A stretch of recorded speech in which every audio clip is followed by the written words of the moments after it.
Welcome back. For those of you that have been with us before, welcome to our fourth public webinar as part of our Coping Well During COVID series. For those of you that have not joined any of our previous webinars, welcome, and we hope that you find our webinars useful. My name is Emily Gardner and I'm an accredited cognitive behavioural therapist working for the NHS in London.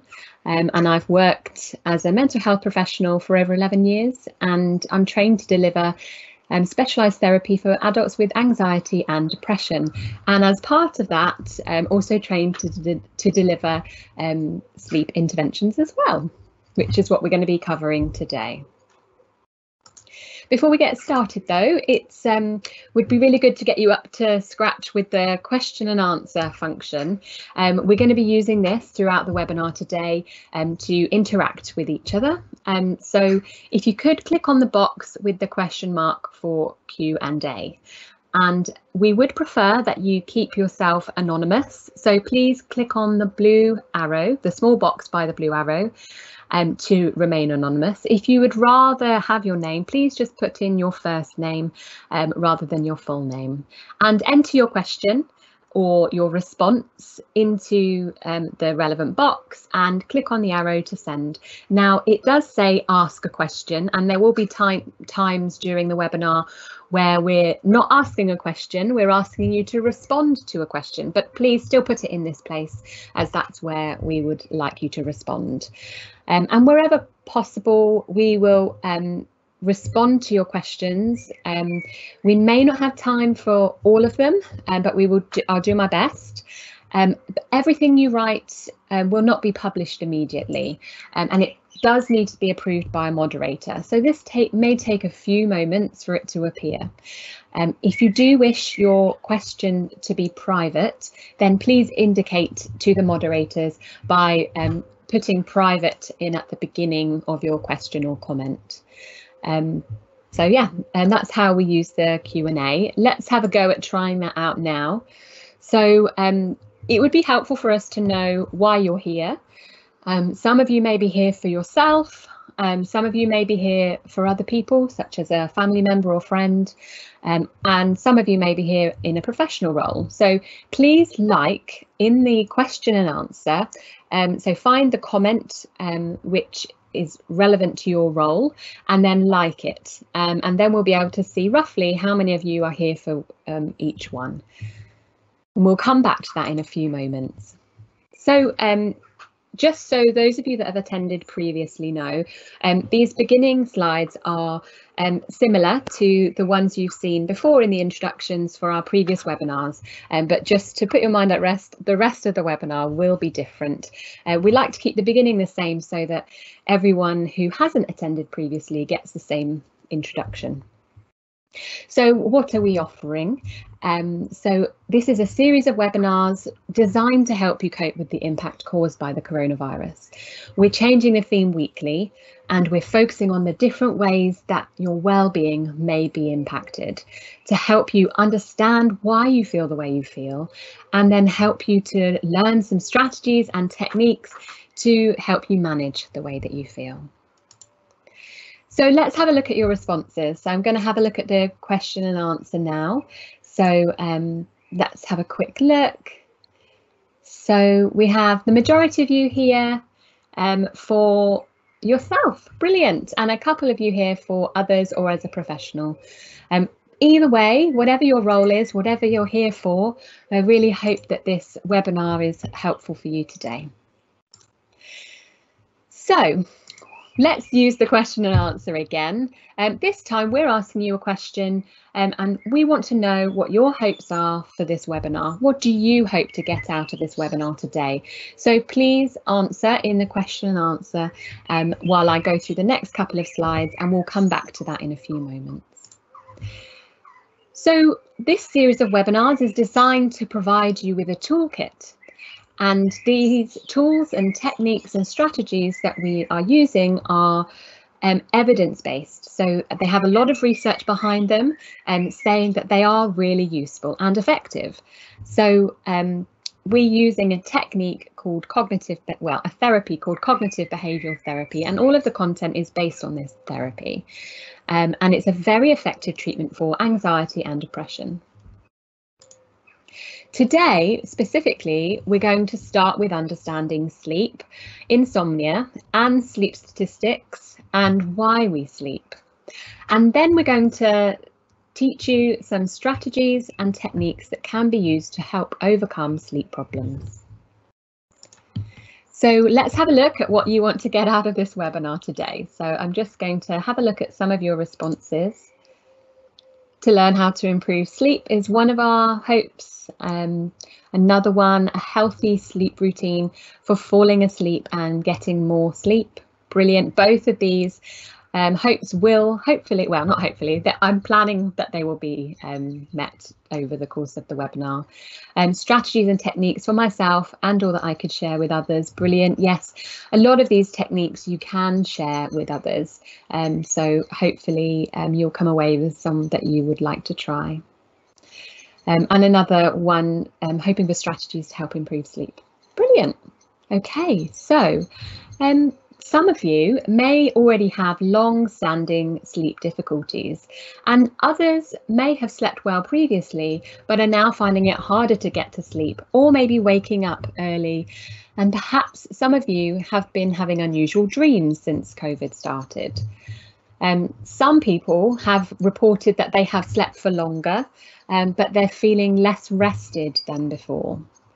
The changes that we have been through because of the virus, these changes are naturally increasing our anxiety and stress levels, which in turn impact our ability to sleep well. And researchers have said that sleep problems are more common in people who are facing financial hardships, which makes sense as a lot of us at the moment are struggling with financial aspects of day-to-day life.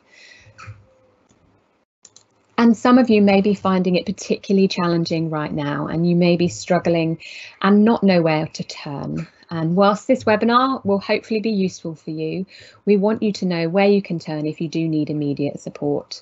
And so if you're having thoughts of suicide or of harming yourself, please talk to someone and don't struggle alone. There are a number of services available to you. They can support you. For instance, we have the Samaritans, and you can call them on 116 123, and they're completely confidential and a free service, open 24/7. We will share further information at the end of the webinar for further support, and you'll find this number in the comments at the very top of the question and answer. So let's have a look at a common sleep cycle that many of you may have already been experiencing in the last few months. So one of the things you may have found yourself doing is lying in bed, trying to sleep, unable to. So some of the thoughts going through your mind may well be, I'm never going to be able to get to sleep. I'm bound to have a terrible day tomorrow. I'll be awake all night and I won't be able to focus at work tomorrow. So this may be your thoughts going round and round, worrying about these things, worrying about the impact of not being able to sleep. And naturally, that's going to cause a physical reaction in your body. And so you're going to feel tired the next day because you've not slept so well, but also you're feeling quite restless whilst you're trying to sleep. And some of those symptoms of anxiety might be making it more difficult to fall asleep. As a result, you're more likely to have low energy, feel exhausted the next day, aches and pains, but also experience mental impairments such as attention, memory, or concentration difficulties. And because of your thoughts and your physical symptoms, you may then try to catch up with sleep during the day. So you may spend time trying to nap and catch up on your sleep. You may find you're more snappy and irritable with others. You may find that you're spending a lot of time laying in bed awake at night. You may also find that you're checking the clock or avoiding looking at the clock. You may be drinking more alcohol to try and get you to sleep. Maybe you're taking stimulants to get you through the day. Or naturally, maybe you're reducing your activities the following day because you're more tired. And as those of you that attended the low mood course may already know, if you reduce your activities, that's going to lead into a low mood cycle. So naturally, our mood is impacted by our thoughts, our physical symptoms, and the way that we behave and respond to what we're going through. So in this case, we may end up finding that we're feeling irritable, frustrated. We may feel dread about going to sleep, or feel quite down and frustrated, fed up, stressed, or worried. This is a cycle, so it kind of feeds into each other, and then it has a knock-on effect into all of these areas in that they become, you become deeper entrenched in this cycle, and it becomes harder to break. So we learn that we're not very good at sleeping, and we feel that we're not very good at sleeping. So let's have a look at how much sleep each of you get at night. So we're going to put these options in the question and answer, and would like you to like which one you feel relates to you. So how much you sleep each night on average.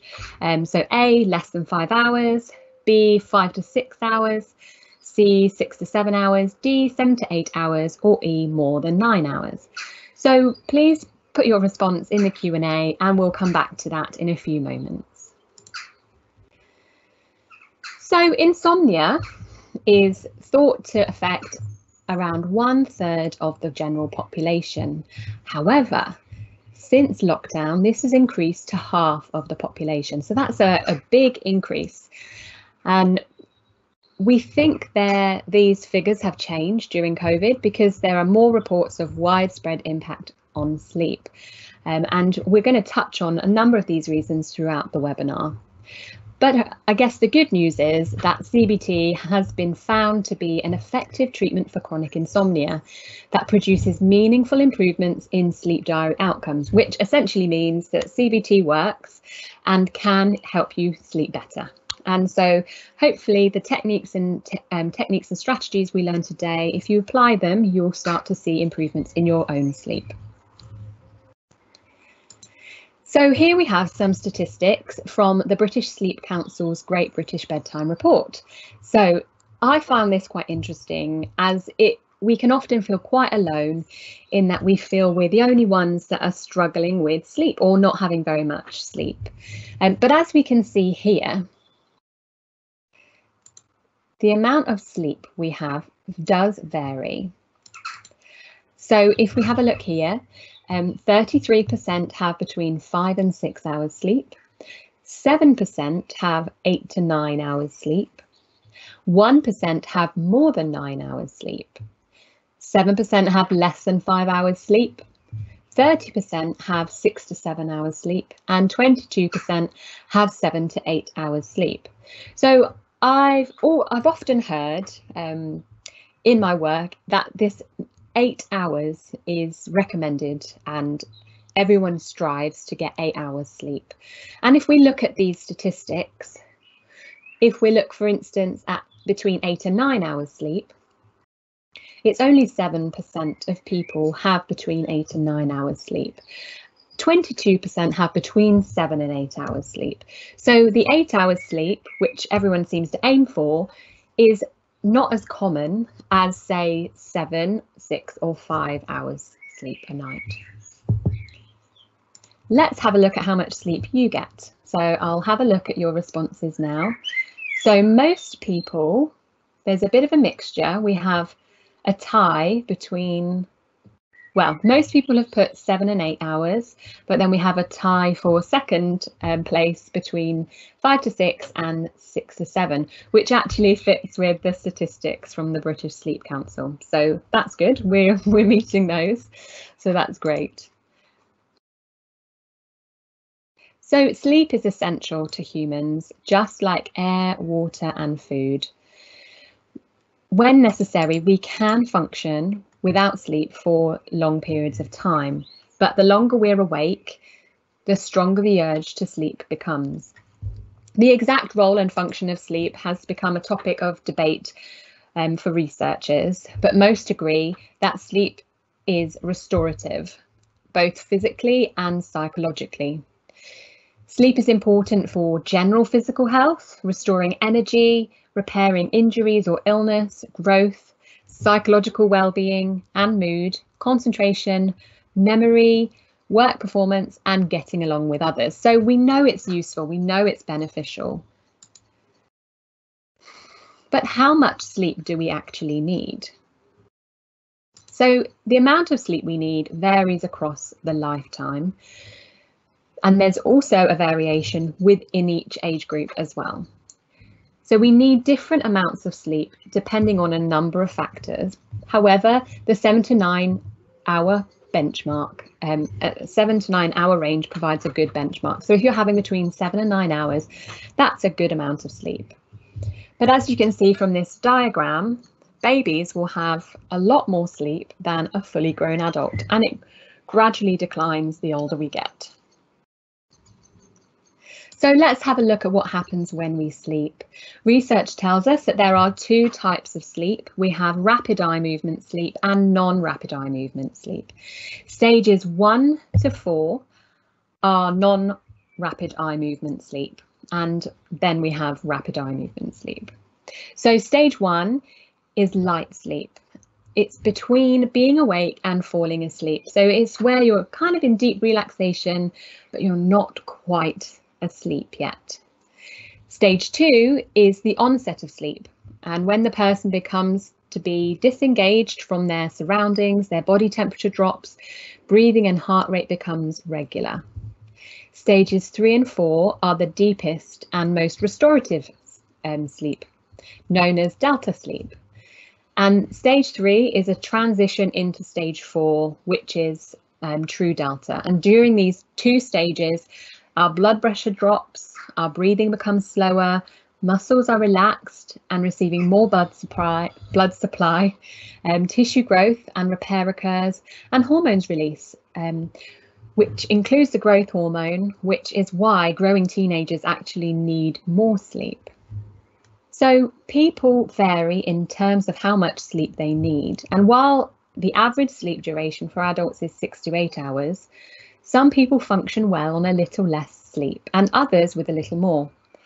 And whatever your individual needs, lack of sleep or poor sleep quality can have effects such as poor attention, concentration and memory, irritability and other mood disturbances, impaired judgment and reaction time, poor physical coordination.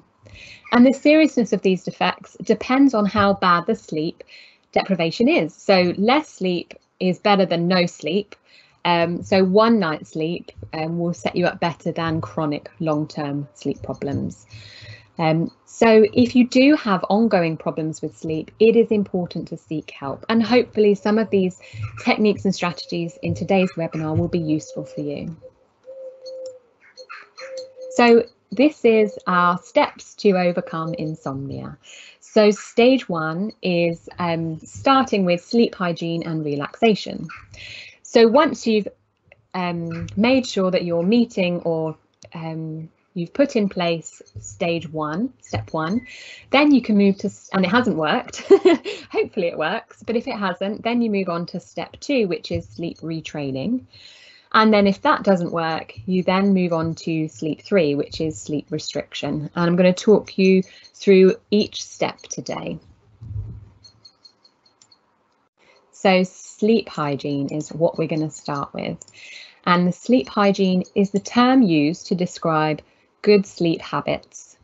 Considerable research has gone into developing a set of guidelines and tips which are designed to enhance good sleeping.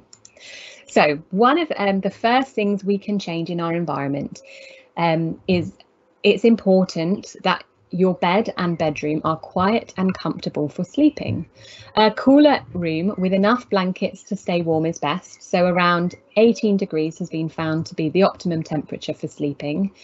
And make sure that you have curtains or an eye mask to block out early morning light, and earplugs if there's noise outside your room. We may also need to prepare our body for sleep. So it's best to avoid consuming any caffeine, such as in coffee, tea, Coca-Cola drinks, and some chocolate and some medications. or nicotine in cigarettes for at least 4 to 6 hours before going to bed. These substances act as stimulants and interfere with the ability to fall asleep. It's also best to avoid alcohol for at least 4 to 6 hours before going to bed, and many people believe that alcohol is relaxing and helps them to get to sleep at first, but it actually interrupts the quality of our sleep. A healthy, balanced diet will help you to sleep well, but timing is important. Some people find that a very empty stomach at bedtime is distracting, so it can be useful to have a light snack, but a heavy meal soon before sleep can also interrupt sleep. Some people recommend a warm glass of milk, which contains tryptophan, which acts as a natural sleep inducer. Regular exercise is a good idea to help with good sleep, but try not to do strenuous exercise in the 4 hours before bedtime. So morning walks are a great way to start the day feeling refreshed. We also need to prepare our minds for sleep. So you can develop your own rituals of things to remind your body that it's time to sleep. Some people find it useful to do relaxing stretches or breathing exercises for 15 minutes before bed each night, or to sit calmly with a cup of caffeine-free tea. A pre-bedtime routine can be helpful to prepare our minds for sleep. So we're going to talk more about that in the next slide. But finally, the last point I wanted to make is to stop trying to sleep. And this is what a lot of research has found what good sleepers do, and is that they don't even think about sleep. They don't try to sleep. As soon as you start giving your attention to your sleeplessness, the more this will take over your thinking and the harder it will be to fall asleep. So one solution is to have a more accepting approach to being awake. In other words, it's not the being awake that's the problem, it's our reaction to being awake. So if you can, try to develop a more relaxed frame of mind about your sleep. And relaxation exercises can be key in helping this as well. And the more you practice them, the more helpful they will be. So prepare your mind for sleep by putting together a sleep routine, a pre-bedtime routine, which you can start around 60 to 90 minutes before bed. This period should help you start unwinding, much like we would for a newborn baby, to help them to associate that routine with sleep, to prepare them. So you can use this time to put the day to rest and signal to your body and mind that it's nearly time for sleep, such as putting away your laptop or your work things, turn off email notifications, then engaging with relaxation activities for your mind to get your mind ready for sleep. For some people, using an electronic device such as a laptop can make it hard to fall asleep because of the particular type of light that comes out of these devices is actually activating the brain. So if you have trouble sleeping, we do recommend that you avoid electronics before bed or in the middle of the night. So here is an example of an evening winding down routine, and this should include things like slowing down your work or activity and then stopping it, and having wind down activities before the immediate pre-bed activities. And putting the day to rest, you can set aside 20 minutes in the early evening every night to reflect on the day, to make a to-do list. And some tips, try to think of the things that you're looking forward to as well as the things you're worried about. We encourage you to ban all worry from the bedroom. So if you do typically struggle with worry, then write down a list of your worries and save them for the next day so that you can deal with them tomorrow. Okay, so after a period of time of struggling with sleep difficulties, bedtime can often become something to dread. So we might find ourselves thinking about what will happen when we get into bed throughout the day, and we can become increasingly agitated about whether we will get a decent night's sleep as the evening progresses. If this is something that you've noticed and the sleep hygiene techniques haven't really helped, it may be necessary for us to retrain our brains back into a healthy sleep-wake cycle, tongue twister, into a healthy sleep-wake cycle, and we call this sleep retraining. So this is step 2. So good sleepers have a strong positive association between going to bed and successful sleep. And the best sleepers, as I said, don't even think about going to bed.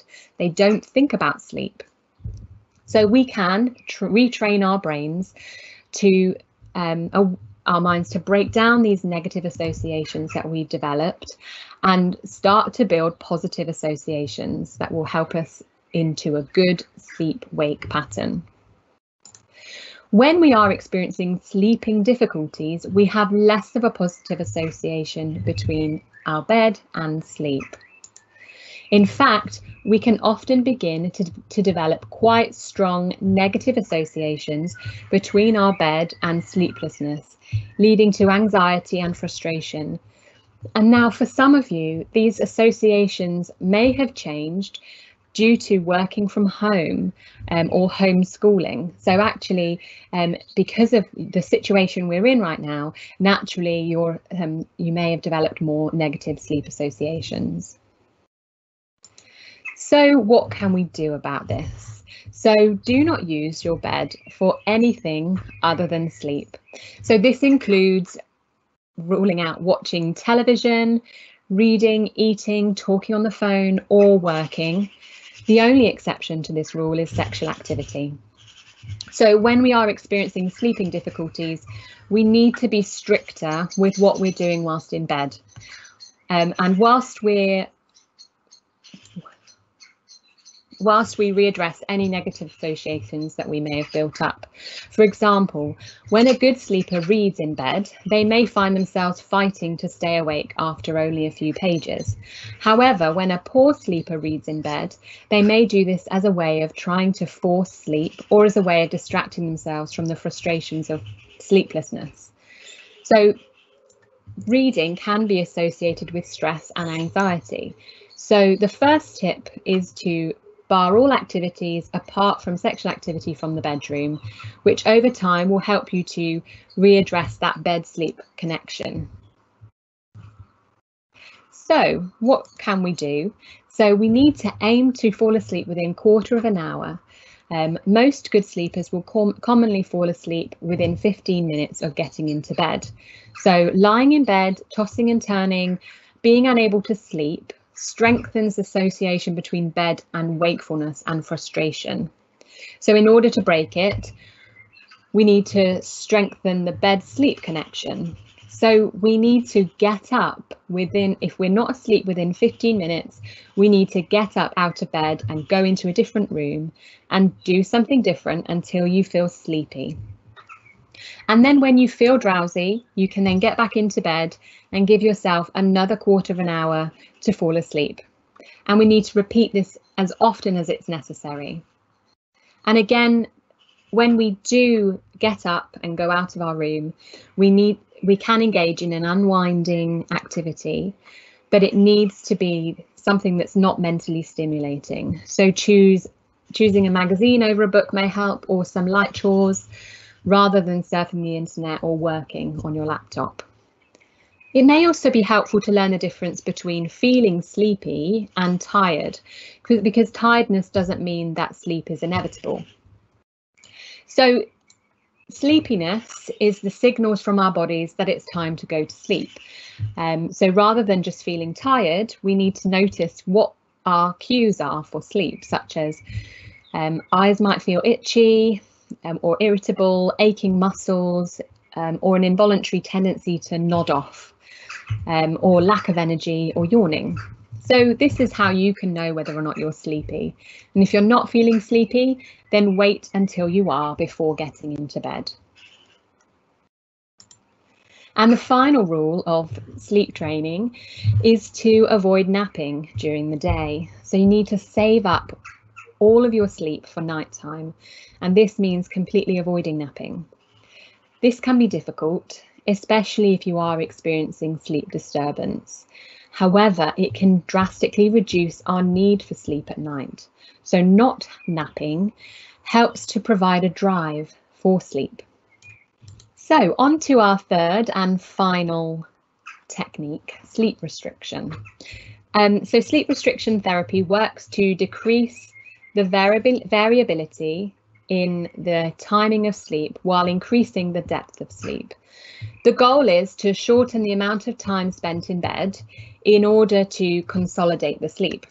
So it works, it's very effective, as research suggests it is. However, it can take several weeks of altering your sleep schedule to see results. And you may feel sleepier and have disrupted sleep initially as a result. However, if you stick with it, it can really improve your sleep. So it involves putting into place a sleep window. Now, this is the amount of total time we're allowed in bed, and that should match the average total sleep time from 1 to 2 weeks sleep diary.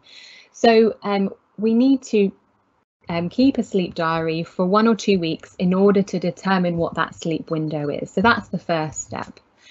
And for some people, they may have had a set sleep window, but that has changed as a result of being furloughed, or perhaps their working patterns have changed. And so that pre-existing sleep, that set sleep time might have changed. So it might be working that out for you again. So stage 1 is determining your allowed time in bed. So keep a sleep diary for at least 1 week and then add up the amount of hours and divide this number by the number of days recorded. So this will give you your current average amount of sleep per night. So this is your new sleep window. Now this shouldn't go below 5 hours. However, if your total sleep time is less than 5 hours, then use 5 hours as your time in bed. So this is an example sleep diary that's been filled in for you to look at later on to kind of help you to fill out your own. And stage 2 is to set a wake up time. So once you have your sleep window, for example, 6 hours, you should now choose a morning wake up time to anchor your sleep around, such as 7 AM. And you need to wake up the same time every morning, no matter how much sleep you got the night before. So if you had really bad sleep, it's important that you still wake up at 7 AM. Step 3 is to set a threshold bedtime. So you need to subtract your average sleep time from the previous slide, which is 6, from your morning rising time, which is 7 AM. This will provide your threshold bedtime. So in this example, it's 1 AM. So as you can see from my diagram, you subtract 6 from waking up at 7, and that gets you to 1 AM. And once you have your threshold bedtime, you have the earliest point at which you can go to bed. So this is called the threshold bedtime rather than bedtime, as you do not necessarily need to go to bed at this point. The threshold time is simply the earliest time you can go to bed, but you should only go to bed when you actually feel sleepy. And step 4 is to stick to this sleep schedule as closely as possible for at least 2 weeks. And if you're sleeping relatively well for most nights and you feel good during the day, then keep this schedule as it's working for you. But if you're feeling tired, then you can add another 15 minutes to your time in bed. So a common question that we have is, when can I increase my sleep window? So once you're sleeping 90% of the time that you're in bed for 1 full week, you can then increase your time in bed by 15 minutes, either by going to bed 15 minutes earlier or by staying in bed 15 minutes later. And hopefully your body has relearned that sleep association and you will stay asleep for that full time you're in bed. And you can use the sleep efficiency calculation to help you work out whether you are efficient at sleeping. So you need to find the total hours of sleep, so your amount sleeping divided by the amount of time you spend in bed, times by 100, which equals your sleep efficiency. So if that is above 90%, then you can increase the amount of time you spend in bed. If it's less than 90%, then you would need to carry on restricting your window. So as you can see with this example here, this person has less than 90% as their sleep efficiency. So that would mean that they would need to keep persisting until they get up to 90%.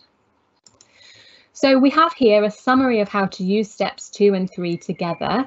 I'm not going to go through them with you now, as you're going to get these slides. They're up on the Thrive London website, and so you can look through these and use them at your own leisure. So coming to the end, it's important that we think about how you can make lasting improvements to your sleep. So the key is to work your way up the steps. Try step 1 before moving to number 2 or 3, and use all of the advice in these steps and try and not pick and choose. And number 2, it's going to be tough to combat sleeplessness or insomnia. And we are recommending ways for you to break old habits which may have been formed and reinforced for a long time. And then finally, while it will be tough, sticking to these techniques will be beneficial. You will need to be tolerant and patient and kind with yourself at times when you feel like you're really struggling. And finding ways to stay motivated and positive about the effort you're putting in is a good step to becoming a good sleeper. If you do have setbacks, it's important to recognise that these are normal and to be expected on everyone's road to change. It's important not to be discouraged and to learn from those setbacks. Everyone, even good sleepers, will experience a bad night's sleep from time to time. So it's important not to beat yourself up about that and not to feel like you're back at square one, because it's normal for everyone. So some take-home messages for you today. So we need between 6 and 9 hours sleep a night, and it's different for everyone. We can make changes to our environment and body to maximise our sleep. A pre-bedtime routine around 60 to 90 minutes before bed can be really useful. If sleep doesn't come within 15 minutes, then get out of bed and go to another room. Avoid napping, and you can improve your sleep efficiency by restricting the amount of time you spend in bed to sleep only. So let's do a poll and see which of the ideas from today's webinar you are looking forward to action over the next week. So we've put here the options. So we have A, put in place a pre-bedtime routine. B, to put in practice that bed is for sleep only. C, the 15-minute rule. So to get up if you're not asleep within 15 minutes. D, avoid napping. Or E, work out your sleep window by keeping a sleep diary. So we're going to put these options in the Q&A. So if you could make your choices by liking the relevant one for you. So just want to highlight, whilst you do that, I'll just highlight some of the resources we've got in the pack today. So we have a 5 areas model. If you want to have a go at understanding your own sleep cycle, you can plot that down using this and the questions and prompts here. So you can do that in your own time. We also have a blank sleep diary. I showed you it earlier on in the webinar, but you can use this over 1 or 2 weeks to help you work out your sleep window. And then this is an example of sleep restriction. So if you aren't sure, you can use this to kind of help you calculate your own. Okay, so let's have a look at your responses. So I'm just going to have a look now. So we have most of you going, oh, it's a tie between a pre-bedtime routine and 15-minute rule. Brilliant. Yeah, they seem to be the most popular options today. So coming up, we have 4 webinars scheduled. So we have our series starting again next Tuesday, where we'll be delivering a Managing Wellbeing webinar, followed by the next Tuesday will be a Managing Anxiety, and then the following Tuesday after that will be Managing Low Mood, and then the 14th of July will be Managing Sleep again. And then following that, we will start adding in more webinars to the series. So if you missed any of the previous webinars that we've already done, you can register to those here. Or if you wish to attend again, you're more than welcome to as well. So you follow that link, it will be in your pack, or use the link that you received at the very beginning to take you there. And please share it with any of your friends or loved ones, as well, as the more the merrier. So if you would like more support than these webinars, there are some fantastic IAPT services available all over the country. It's a national service, it's completely free. You can either refer through your GP or you can self-refer. So you can use this link and you can enter your postcode and it will tell you your local IAPT service, so you can contact them. If you feel like you need urgent support and you are struggling with thoughts of ending your life or harming yourself in any way, then please contact someone, whether it's your GP or one of these organisations, the Samaritans, or Shout. If you text Shout to 85258, they will be able to offer you support 24/7. And then at the bottom we have the NHS urgent support guidance. So if you're not sure what help you can, what help's available to you, you can use this link as well. So we also have some other useful resources and links, and this is the same as previous webinars. However, I've added a specific one for sleep. It's right at the bottom. Sleepio. It's an online sleep program which delivers tailored and engaging advice. It's 24/7, so you can follow this link and it will take you to that service as well.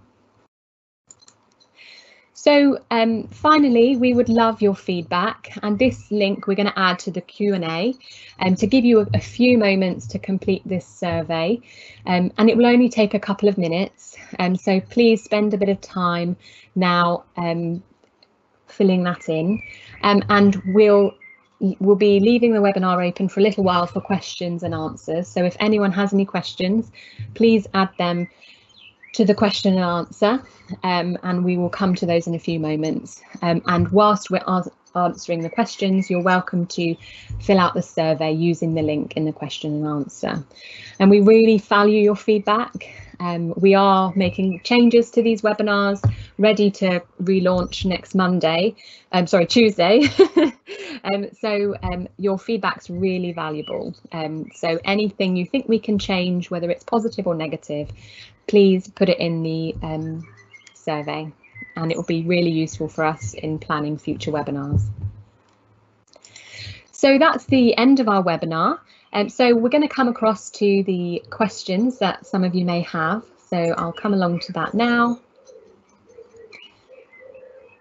Okay, so whilst we wait for a couple of questions, I have one already pre-prepared, as it can be difficult to think of a question on the spot, definitely.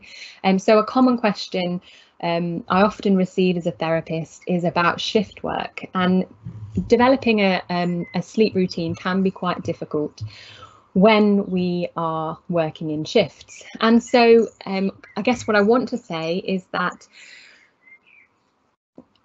the techniques and tips are just as effective. So making sure that you the same sleep hygiene is a fantastic way of kind of preparing your mind and body for sleep. I guess it's even more significant to make sure that it's dark if you're trying to sleep in the daytime, and to help your body prepare for sleep. But also being aware that it is important to get a routine. So although the routine is not going to be as consistent, as your wake up times are going to be different, it's important to get a routine where possible, so that your body can shift as quickly as possible to that change in your shifts. Relaxation again is going to be particularly helpful in preparing your body for sleep, and we are planning on offering a relaxation webinar at some point in the future, so keep an eye out for that, for some relaxation tips and techniques. Okay, so let's have a look at some more questions. So to get ideas on how to work with my clients who experience sleep difficulties. Brilliant. So hopefully what we've shared today will be useful for you to share with your clients. I guess encouraging them to start with the sleep hygiene through to sleep retraining and then sleep restriction as one way. I guess sharing what's worked for you can also be helpful in terms of helping clients to improve on their sleep difficulties.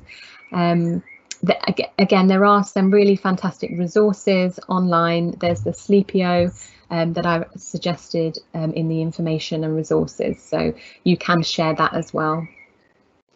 Okay, how about the next one? How to get back into my pre-COVID routine.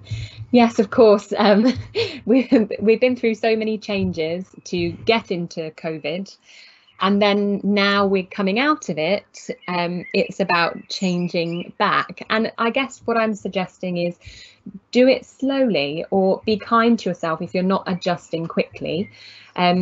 Normally the best way to adjust your sleep routine is to make changes to your wake up time. So set a wake up time, so change your wake up time back to your pre-COVID routine, and that will force you to wake up, and then even if it's earlier than you're used to, because then you're going to be more tired when you go to bed, and then you're more likely to sleep.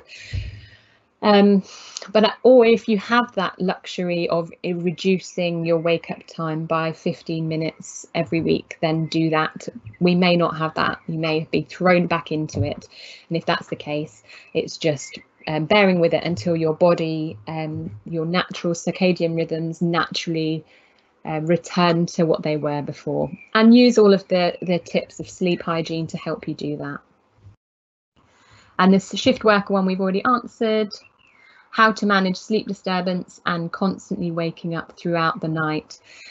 So if you are waking up, that 15-minute rule, so if you're not going back to sleep within 15 minutes, then to get up, leave the room, and to engage in an unwinding, relaxing activity.